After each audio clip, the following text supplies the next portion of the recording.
our practice is 100% cash-based. We opted out of Medicare. We don't take Medicaid. We have no insurance contracts. We are HIPAA non-compliant, as in an uncovered entity. I held on for as long as I could before I got my NPI number. The only reason I got it was because my patients couldn't get tests I ordered or get reimbursed without it. So I did it for my patients. Anyway, but I owe this a lot. My partner and I owe a lot of this to the AAPS. Now, I have to admit, I did not go to a meeting until this past year, but I joined, 10 years ago, and all the literature from the AAPS has been extremely helpful in helping us change our practice to third-party free. All right, my history, I'm a neuro-otologist, which is basically, an inner ear specialist. I do deafness and dizziness, or as my partner likes to say, we're ear mechanics. I spent half of my practice in academic medicine, and the other half so far I've been private practice now. So I've kind of seen both sides of the fence, and I still have a clinical associate relationship with Tulane. When I left private practice and I went into, when I left academic medicine and I went into private practice with my partner, and we do strictly neurotology, nothing else, he looked at me and like, what are you doing with all these insurance plans? A lot of these, I don't know if you realize how poorly you're being paid for a lot of these surgeries you're doing. And I started looking at this, yeah, it didn't make sense. And especially after one particular case, I remember I got referred this glomus tumor resection. And I don't know if you know about glomus tumor resections. It's, big 12-hour surgery. The patient's in the hospital. They're fraught with all potential complications. And after all that, I got paid $500 for the case. Interestingly, that same week, I had to call a plumber out to my house, and he spent 15 minutes and got $125. So you're going into plumbing now? Yeah, it made me think about it, it really did. Anyway, so, after that, we decided, well, maybe I don't need some of those plans, so I got rid of some of them. Well, fast forward to October 2001, all right, my partner and I decided to opt out of Medicare. Now, what led to that were two particular letters, okay? The first letter was a letter from it was a notice from Medicare saying they were reducing the reimbursement for ENGs, okay? Now, ENGs are the, workhorse in evaluating inner ear function, okay? And, hey, that's what we do. We do inner ear, okay? So it got our attention. The problem was they wanted to reduce the reimbursement lower than what it cost us to do the ENG. And that bothered you?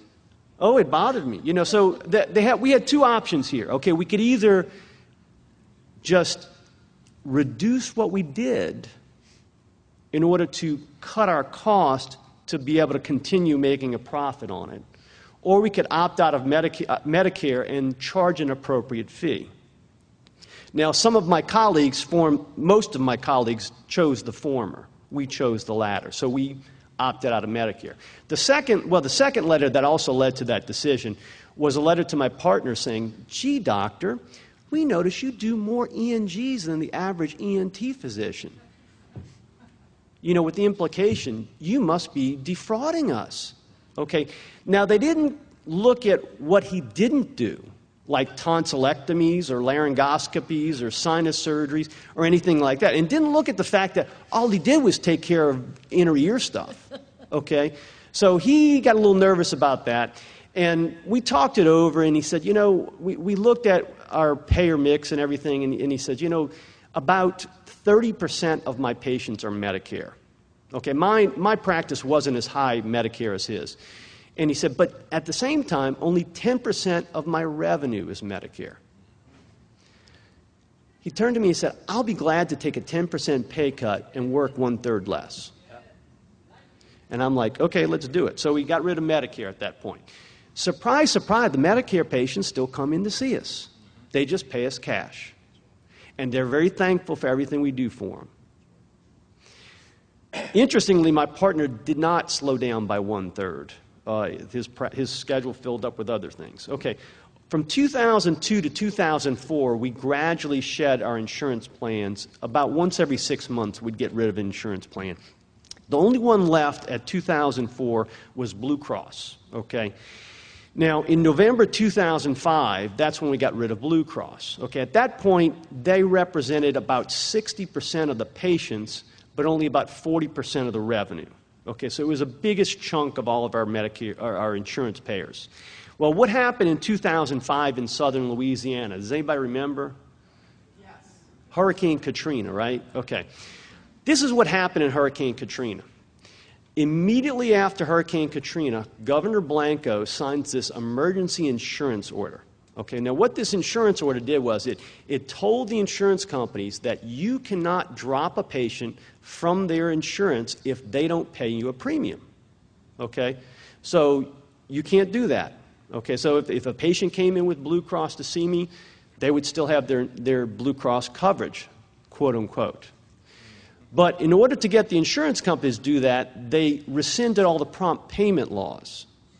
So even though the insurance company wasn't going to get paid, but they didn't have to pay me. And when they eventually did pay, if they got liable for it, it would be more than 6 months after the fact, and at most they would be liable for 50% of their fee schedule.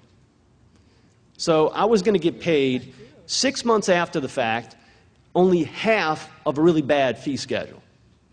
So we said, I don't know if this is such a good deal. Maybe this is a good time to get rid of Blue Cross. So that's when we got rid of Blue Cross. Oh, I listed this here. We already talked about a number of different things of why you should consider going third-party free. And I just threw a few of them up there. And some of these we've already talked about. Medicare's pay cut of 21.5%. Now that, we're third-party free, I haven't had a pay cut in a long time. I haven't had any threatened pay cuts either. The private insurers have followed suit with Medicare. You're all aware of the Medicare audits. You know how that works, where they come in and they look at 20-year charts and then extrapolate and say, we want, $100,000 back from you. Well, I came across just recently an interesting little story. A referring doctor in southern Louisiana told us he was leaving his private practice and becoming an employee of the hospital. And we asked him, well, what's going on? He said, well, Blue Cross came in and audited me. And Blue Cross audited you? Yeah, they came in, they looked at a few charts and told me I owed them $200,000. I don't have $200,000. And if they take it out of the prospectively, that's more than half of my patients are Blue Cross, and I won't be able to take home a salary. So I'm just closing it all up. And I already talked to a lawyer who said it would cost me too much money to fight this. And so I sent out an email to some of my friends around the country and found out that this is not an unusual tactic for Blue Cross. They've been doing this in several other places. And what they do is, their whole philosophy is, they do it because a lot of times the doctors just pay it and go on without any argument. If they don't pay it, they don't bring them to court, but they threaten to drop them from Blue Cross. And if Blue Cross is 50% of your payer mix, that's big-time trouble. Anyway, so that's another reason just to get rid of these guys. I mean, they're awful people to deal with. Among the reasons why to do this, I've got a bunch of them listed here, and we've already talked about a bunch of these. The one that surprised me the most was that it is so much fun. And, Catherine alluded to that earlier. And it's one of these things that I was pissed off. Excuse my French, but I was really mad. And that's one of the reasons why I got out all this stuff. And I enjoy coming to work every day. I enjoy seeing my patients. It's so much like Marcy was talking about. They're like my family. But the other big reason that I don't have listed here is survival. I really saw there's only two ways the little guy in private practice is going to go right now. You're either going to do this, go third-party free, or you're going to wind up being an employee for somebody. I mean, that's your two choices. So you better get on board now, is what I'd say.